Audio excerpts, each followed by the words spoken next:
বাংলাদেশের মৌলবাদীদের লাগাতার যুদ্ধ জিগির বাংলা বিহার ওড়িশার দাবির পর এবার সেভেন সিস্টার্স দখলের স্বপ্ন বাংলাদেশের। সরাসরি এই নিয়ে কথা বলবো, সন্দীপ সরকার রয়েছেন এই মুহূর্তে আমাদের সঙ্গে।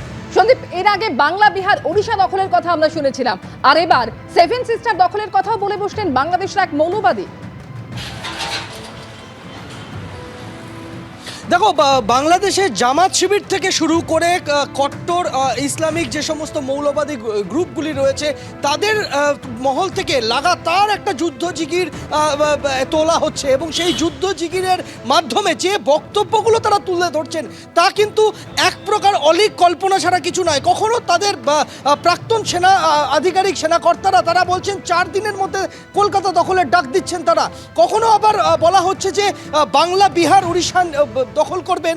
কখনো আবার এই জিগিরটা তোলা হচ্ছে যে গোটা উত্তর পূর্ব ভারত সেটা বাংলাদেশের সীমানার মধ্যে তারা নিয়ে আসবেন। কখনো আবার কোনো মহল থেকে এই জিগিরটা তোলা হচ্ছে যে মিজোরাম, ত্রিপুরা, অসম সেটা বাংলাদেশের অন্তর্ভুক্ত তারা করবেন। একটা অলীক কল্পনার একটা বাতাবরণ তৈরি করা হচ্ছে এবং এর মাধ্যমে এই সমস্ত যে র্যাডিক্যাল ফোর্সগুলো রয়েছে তারা একটা যুদ্ধ জিগিরকে চাগিয়ে তুলতে চাইছেন এবং শুধুমাত্র তা যে একটা বৃহত্তর গোষ্ঠীর মধ্যে সেই বক্তব্যটা তারা তুলে ধরছেন তাই নয়, রীতিমতো কিন্তু তাদের সেই বক্তব্যগুলো সোশ্যাল মিডিয়া ইতিমধ্যেই ভাইরাল। আমরা বলতেছি 4 দিনের মধ্যে আমরা কলকাতা দখল করে নেব। 1947-এর পর 1965 পরপর দুবার ভারতকে আক্রমণের দুঃসাহস দেখিয়েছে পাকিস্তান। যোগ্য জবাব পেয়েছিল তারা। 1971 সালে 13 দিনের মধ্যে পাকিস্তানকে পরাজিত করেছিল ভারতীয় সেনা। 1999 সালে কার্গিলে ফের একবার পাকিস্তানকে ভারত বুঝিয়ে দিয়েছিল সেনার শৌর্য বীর্য কাকে বলে। আর যে বাংলাদেশের জন্মদাতা ভারত, সেই বাংলাদেশ কিনা আজ ভারতকে চোখ রাঙাচ্ছে। আমরা আমার 5000 সদস্য, এই 5000 সদস্যের মধ্যে অর্ধেকই নবীন, 2500 আমরা যুদ্ধের মাঝে যেতে পারি। আর এর সাথে যদি 30 লাখ ছাত্র জনতা যোগ হয় তাহলে ভারত তো দূরের কথা, আমেরিকা আমাদের সাথে টিকবে না। আপনারা আর আস্ফালন তুলবেন না।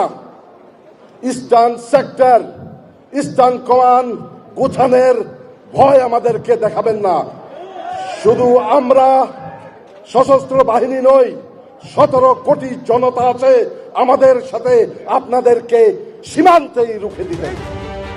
সামরিক দিক থেকে ধারে ধারে ভারত বাংলাদেশের কোনো তুলনাই হয় না।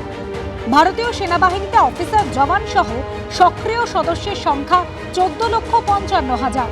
সেখানে বাংলাদেশের মাত্র 1,63,000।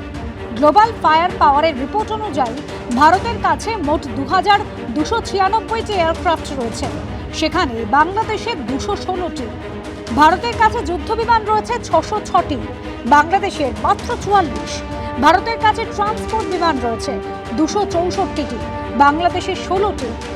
ভারতীয় বাহিনীর কাছে হেলিকপ্টার রয়েছে 869টি, বাংলাদেশের কাছে 73টি।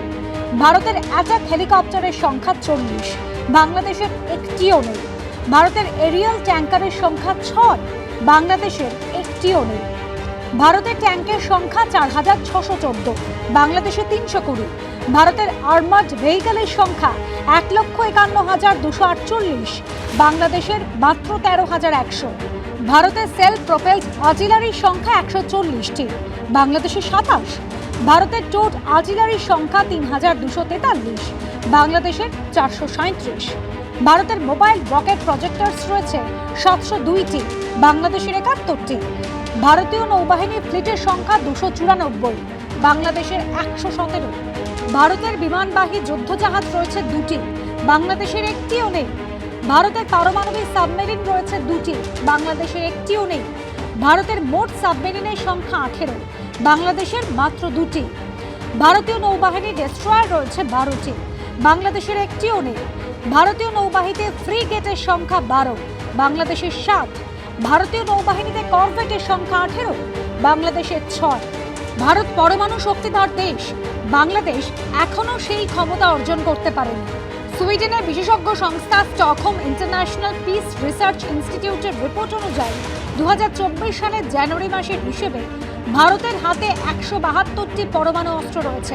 স্বাভাবিকভাবেই বাংলাদেশের ঝুলি শূন্য, অর্থাৎ ক্ষমতা নেই জেনে বুঝেও শুধুমাত্র আকাশ ছোঁয়া মূল্যবৃদ্ধি, হিন্দু নিপীড়নের জেরে গোটা বিশ্বের সমালোচিত হওয়া, দেশে আইন শৃঙ্খলা পরিস্থিতির অবনতি, রুগ্ন অর্থব্যবস্থা, ধুঁকতে থাকা শিল্প, এসব থেকে সাধারণ বাংলাদেশি নাগরিকদের নজর ঘোরাতে কি এই যুদ্ধ জিগির তোলার চেষ্টা করছে ইউনুসপন্থীদের একাংশ?